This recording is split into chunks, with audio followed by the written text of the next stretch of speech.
Bienvenidas y bienvenidos, gracias por estar aquí y gracias a nuestro invitado que aceptó estar en nuestro estudio de CNN en la Ciudad de México. Álvaro Uribe está aquí, bueno, entre otras cosas, porque acaba de ser reconocido con un premio muy importante en México, que es el premio Javier Villaurrutia. Es un premio de escritores para escritores, es por la obra publicada por Álvaro llamada Autorretrato de familia con perro. Autorretrato de familia con perro, de colección Andanzas, de Tusquets Editores. Y Álvaro, te agradezco que estés aquí para conversar. Te felicitamos por tu premio, por lo Muchas que gracias. significa este reconocimiento para tu tarea de escritor.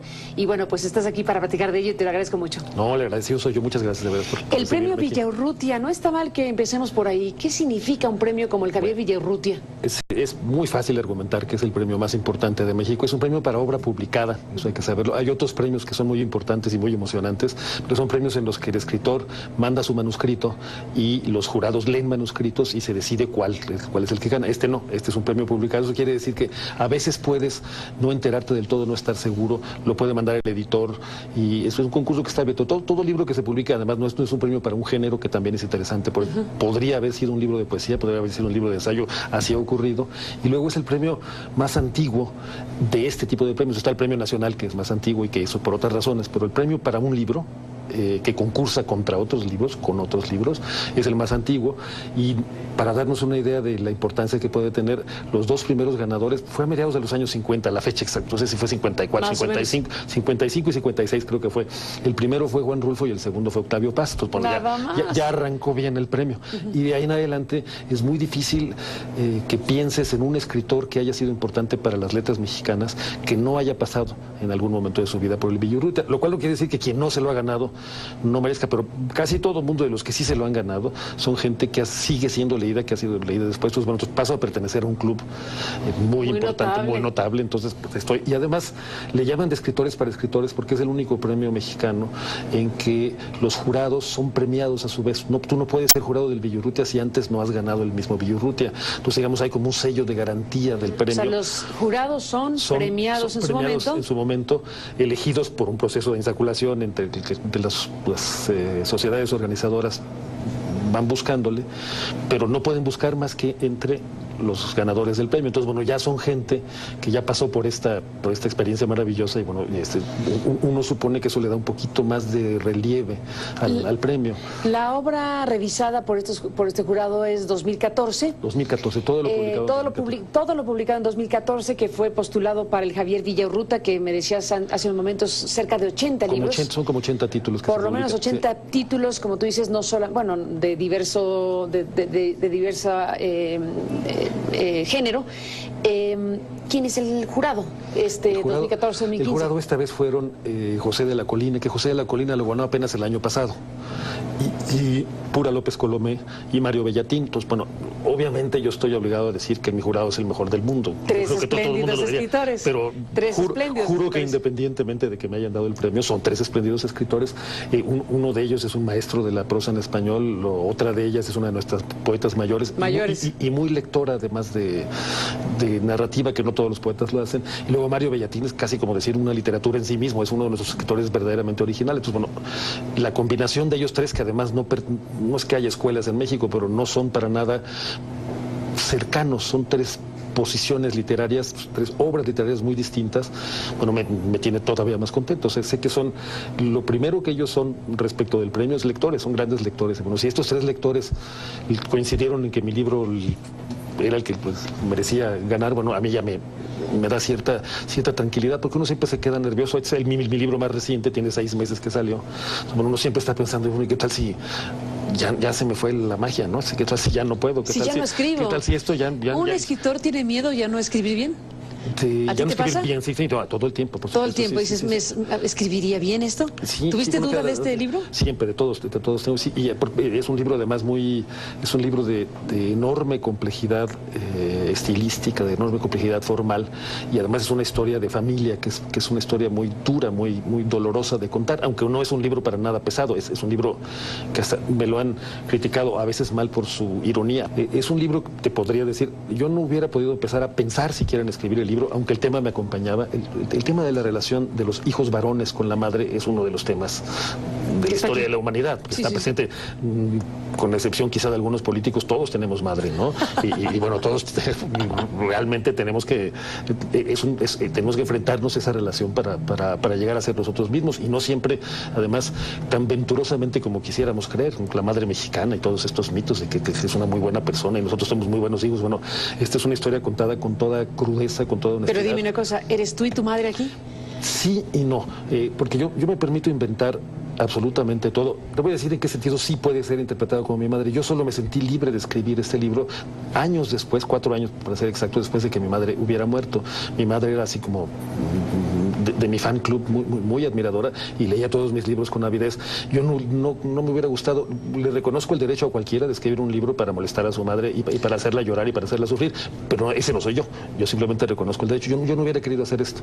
Entonces esperé hasta que el tiempo limara un poco. Tu libertad empezó para escribir falleciendo mi madre, porque además me empezó y que procesaras la muerte 4 años después. Procesar la muerte y bueno, ir a hacer con el personaje lo que se me diera la gana. No es un retrato de mi madre muy en sentido general. Es de origen autobiográfico, pero tiene muchísimo de ficción.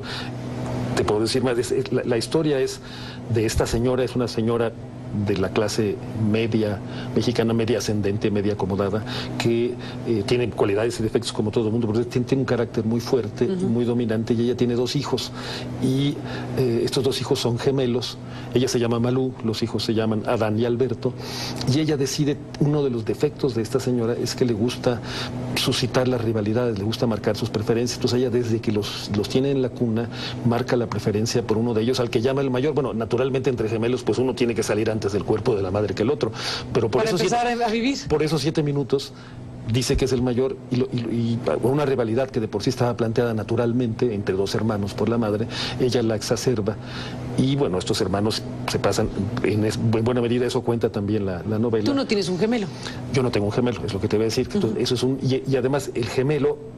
Entonces ya la historia no es la tuya, esencialmente. Esencial, tiene algo de mí, pero te iba a decir, ¿hasta qué punto? Bueno, pues si ya falseé el hermano, ya falseé de ahí en adelante lo que sea. Bueno, y además tiene el perro. Yo no soy... ¿No tuviste perro? Yo no tuve perro. Mi madre tenía perro. Pero a ver, entonces, Álvaro, no tuviste un gemelo, no tuviste un perro, y escribes autorretrato de familia con perro, y medio tiene algo de autobiográfico. Entonces, para que veas que la autobiografía es que a los escritores de repente se ponen muy nerviosos cuando les dicen si es autobiográfico. Yo diría que en el fondo, por lo menos en lo que yo he escrito, todo es autobiográfico. Yo nomás escribo de lo que yo conozco y he vivido. Ahora, lo que pasa es que yo he vivido también los libros que leo, y yo vivo también las películas que veo, y yo vivo las conversaciones que tengo, y bueno, eso es parte de mi vida. Entonces mi vida abarca el universo potencialmente. Ya sé que tampoco soy tan instruido, pero entonces, todo eso que me ha pasado, incluso lo que sueño, lo que olvido, lo que recuerdo, todo es mi vida. Entonces, bueno, en ese sentido a mí no me da miedo decir que hay mucho de autobiográfico en mis libros, si se toma en cuenta que lo autobiográfico prácticamente abarca el universo, ¿no? Déjame hacer una pausa y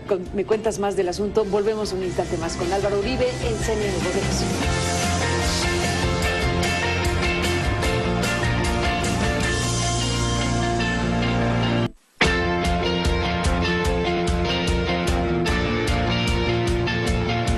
En esta conversación con Álvaro Uribe, el escritor que está aquí en CNN hablando de autorretrato de familia con perro, y bueno, de esto que significa ganar este premio Javier Villaurrutia, que como decíamos en México es un gran reconocimiento, y tú ya dijiste con todas sus letras que entras a una especie de club de notables, por lo que significa efectivamente un proceso de evaluación de uno de tus varios libros, porque eres un escritor con muchos libros, y en este caso este es el más reciente.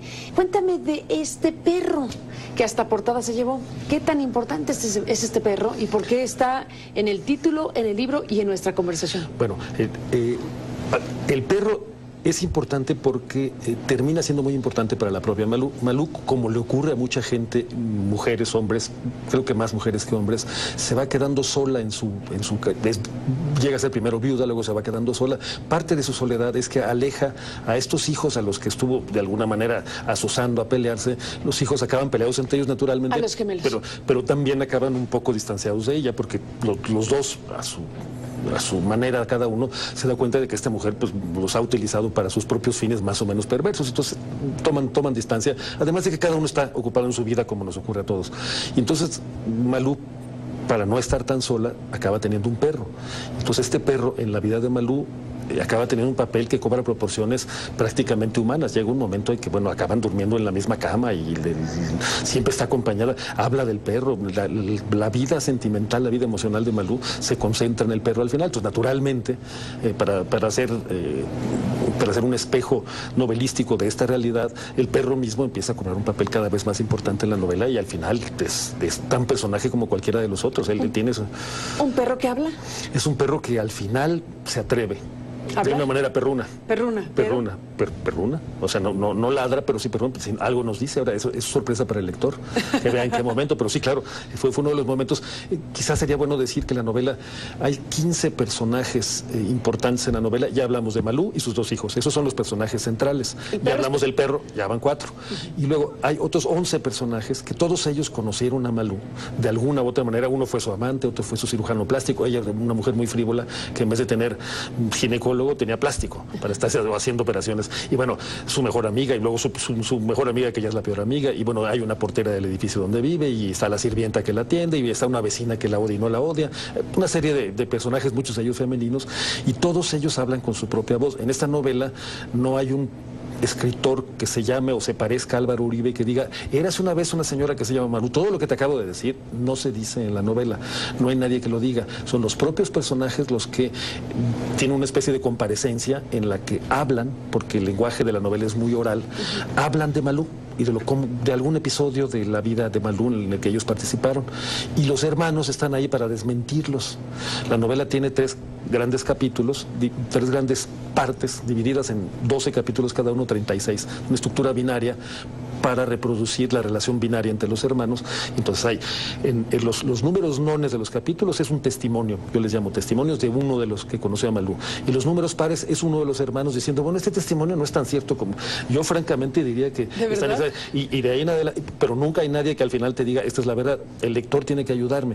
Cada quien lo entendió y lo vivió a su manera. De su manera. Y el lector pues también tiene que tener su propia Malú. Él tiene todos los testimonios y ya tendrá que saber, incluyendo ahí sí el testimonio del perro, que por supuesto hay que tomarlo en cuenta, ¿por qué no? Donde hay testimonios de todos los personajes estos, con voces distintas. Parte de mi trabajo como escritor fue deshacerme de mi voz, o en todo caso dejársela a uno de los personajes que se pueda parecer más a mí, y las otras 14 voces hacerlas distintas, con tonos distintos, con puntuación distinta, adjetivación distinta. Bueno, fue una forma de ser como travesti. Fui perro, pero fui muchas veces mujer, por ejemplo. Eso es una experiencia muy interesante. He tenido la fortuna de haber platicado con lectoras del libro que me dicen que sí, que las mujeres hablan como, o sea, que son mujeres, que parecería que eso que está uno leyendo lo escribió o lo dijo una mujer, no un señor que está fingiendo que es mujer. Entonces, bueno, eso me da gusto. Es un gran elogio para un escritor. Sí, es una de las maravillas que digas, bueno, soy ventríloco de alguna manera, ¿no? Ahora, todos estos personajes de autorretrato de familia ¿están igual que tu mamá? ¿Medio retratadas tus hermanos, primos, tu entorno familiar? No, sí, ¿o eso sí ya es diferente? Hay cada vez más libertad, porque son varios personajes que incluso no conocí, pero la novela se llama autorretrato, porque normalmente el autorretrato es de una sola persona, de un pintor, ¿no? Sí. Y a veces tiene apellido, autorretrato con turbante o autorretrato con perro, puede ser si se pone el pintor con un perro. Pero ¿por qué autorretrato de familia? Bueno, por la sencilla razón de que cuando alguien habla de otra persona, de una tercera persona, cree estarse refiriendo a la tercera persona, pero inevitablemente se está refiriendo a sí mismo, está hablando de sí mismo. Tú te retratas al retratar a alguien más, aunque no quieras. Y eso les pasa a los personajes, por eso se llama autorretrato de familia. La familia de Malú, en sentido amplio, porque no todos son sus parientes, están hablando de Malú, pero en realidad están hablando de sí mismos y dando, o sea, muchas veces delatándose como gente bastante más mezquina o más interesada en su propia felicidad de lo que pudieran hacernos creer. Es que están hablando bien para hablar bien de Malú. Lo que quieren es salir bien ellos en la foto, ¿no? Quieren salir bien en la foto. Sí. Ahora, deja regresar al tema del humor. Ya que tu editorial le ponga que es cínico, aunque diga que también es simplemente gozoso, que se puede ser una cosa y la otra, cínico y gozoso. ¿Por qué es cínico? Bueno, dirás, pregúntale a la editorial, pero estás tú aquí. No, es que es un gran adjetivo. Bueno, hay humor deliberado, hay ironía deliberada. Bueno, uno porque así soy en la vida normal y no me gusta escribir solemnemente, ni siquiera, o especialmente no de los temas muy, muy serios, porque se vuelve doblemente serio. Y este es un tema, finalmente, sabemos desde el principio que Malú está muerta, por cierto, en la novela, y al final de la novela la vemos morir. El final de la novela es, a mí me parece, y soy el que primero la conoce, me parece que puede ser muy triste, todo sale mal, finalmente. Todo sale mal, como en la vida, pues digamos, todo pudo ser mejor. Y bueno, una historia que es tan trágica a su manera, contarla trágicamente hubiera sido ya muy pesado, obligar al lector a hacer un ladrillo, así un churrazo, un novelón, así como hubiera sido como fotonovela o telenovela, ¿no? Una cosa de esa, así de moco tendido. No, yo por naturaleza misma, pero también por intenciones literarias, intenté poner una distancia irónica con todos los personajes. Bueno, ¿por qué lo de humor cínico? Bueno, porque hay muchas burlas a todo el mundo, empezando por mí mismo, puesto que hay muchos personajes que hablan, hay uno que se parece a mí, entre los dos hermanos, pero todos los demás hablan muy mal de ese personaje. Entonces, ahí está parte de mi cinismo y además, la palabra cínico viene de la palabra kinos, que quiere decir perro en griego. Entonces, el humor cínico es el de alguien que se porta como un perro contigo, de alguna manera. Entonces, quien quiera de mis editores que haya encontrado a mi humor llamarle cínico esta novela, pues es una novela de perros. Entonces, claro que el humor es cínico, es un humor canino, pues. Es un humor canino, cínico y gozoso, entonces sí que está doblemente atractiva la cosa. Porque yo me divertí mucho, entonces espero que mis lectores se diviertan.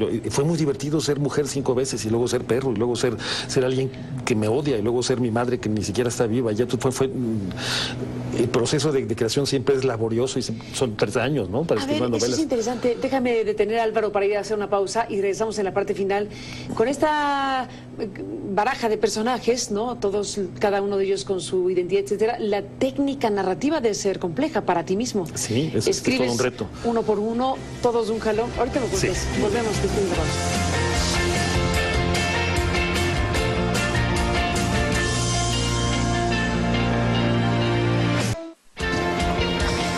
Bueno, Álvaro, entramos en la parte final, regresamos en este programa con Autorretrato de Familia con Perro, volvemos con Álvaro Uribe. Entramos, Álvaro Uribe, en la parte final de esta conversación, agradeciendo tu presencia en este programa, porque, bueno, básicamente te invitamos por escritor, pero tú eres un editor y estás relacionado con tus libros y con los libros de otros, y lo tuyo son libros, libros y libros.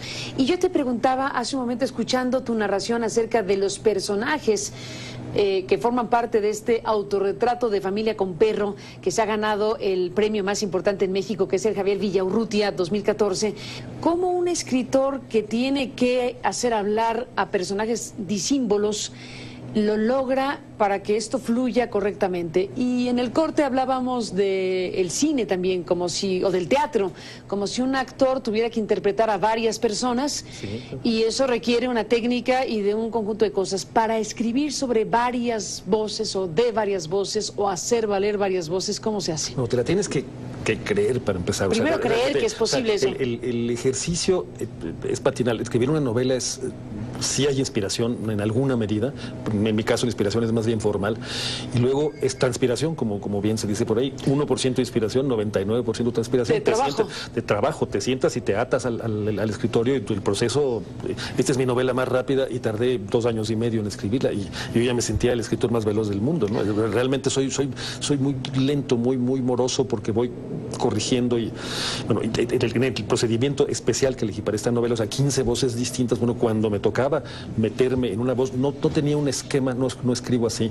Me gusta escribir sobre todo para ver yo mismo qué pasa en las novelas. Yo tengo un esquema general de historia, pero la escritura es una aventura a sí misma. Pasan cosas que tú no tenías previstas y pasan porque estás trabajando y porque van ocurriendo cuando escribes. Cuando escribes, claro, y porque a lo mejor se te mezcla una conversación del día anterior. Tú estás vivo mientras escribes también. Entonces, tu vida, aunque no lo quieras, se va metiendo en la novela. Lo mejor es quererlo. Bueno, la técnica primero consiste en creer, o sea, que cada mañana yo lo que hacía era uno de esos 15 personajes, nunca varios a la vez. Yo hubiera sido un ejercicio, no. Yo cada día escribías sobre con su texto, hasta no terminar su intervención, que pueden ser de entre 5 y 10 páginas, digamos, cada intervención en promedio.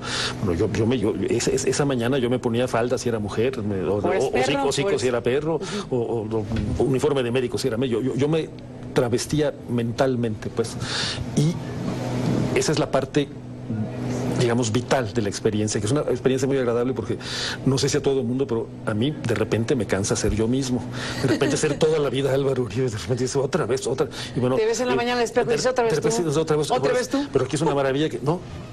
Mientras escribí esta novela fui 15 personas distintas, no fui solo yo, entonces descansé un poco de ser Álvaro Uribe, que para mí fue muy grato, personalmente. Luego, como ya la técnica del escritor, bueno, tienes que ir buscando, esto solo se hace leyendo mucho y yo tengo la ventaja sobre otros escritores de que además soy editor, o sea, además de leerme a mí, estoy leyendo a los demás y ayudando a los demás. El editor verdadero corta, eso quiere decir editar originalmente, sí. está ayudando a que el texto cobre su mejor forma, aunque no sea un texto suyo. Bueno, con esta práctica creo que sí tengo, no es que tenga facilidad, pero tengo la posibilidad de variar mi estilo, aunque sea yo mismo, porque es imposible dejar, también es una pretensión ilusa, siempre eres tú, pero aunque sea yo mismo, sé variar la puntuación, la adjetivación, las cosas en las que me fijo como editor me ayudan mucho a ver cómo le voy a hablar. Esta personaje puede usar tales y cuales palabras, pero no tales otras. Y además, esto en función de lo que dice, porque no es forma vacía, siempre es la forma de alguien que está informando, ¿no? Entonces, bueno, el reto era, sin saber nada de cómo va a acabar ese texto, bueno, lo único que yo sabía es un tono estilístico y una idea de que, bueno, quien está hablando no puede decir determinadas cosas. Por ejemplo, no puede haber leído todo lo que yo he leído, porque es una peinadora, ¿no? Que además ella misma no lee. Entonces, bueno, no puede hablar como tú. Tengo que olvidarlo, no puede hablar como yo. No puede hablar como tú, ni tú como... Sí. Bueno, pues, ¿cómo le haces? Bueno, supongo que en buena medida por la memoria involuntaria, yo le llamaría. José Emilio Pacheco, a quien yo quiero mucho y admiro todavía mucho, decía que una novela es como un chisme dirigido y es una muy buena manera de definirla. Bueno, esto lo que quiere decir es que los escritores somos chismosos por los novelistas, los narradores, y yo sí lo soy, lo reconozco, y sí lo era desde chiquito, desde antes de saber para qué servía. Yo me fijaba mucho en lo que dice la gente y en cómo.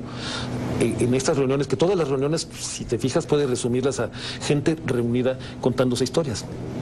Gente reunida, sí. Hablando de lo que le pasó y de lo que quisiera hacer, y bueno, historias futuras o que las que está pasando en ese momento, o una historia antigua. Bueno, yo lo que hacía era fijarme y aparentemente se me quedó grabado la manera. Por ejemplo, yo oí muchas veces a mi madre con parientas o con amigas hablar, y de repente resulta que tengo eso en la memoria, soy capaz de hablar como hablaban ellas, y de transcribir entonces, y además de decir las barbaridades, porque las conversaciones, como me veían chiquito, decían, ay, pues podemos contar de nuestros amantes sin ningún problema.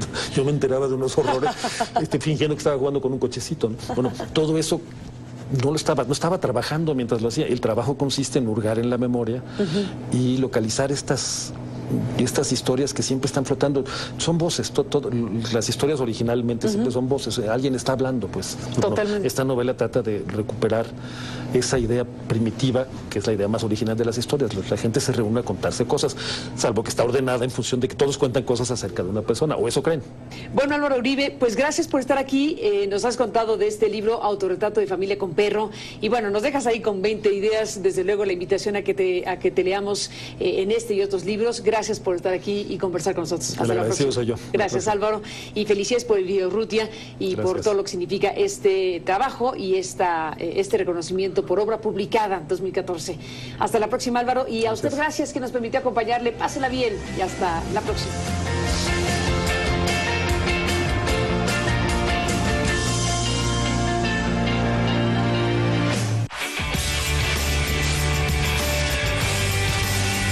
Somos CNN México.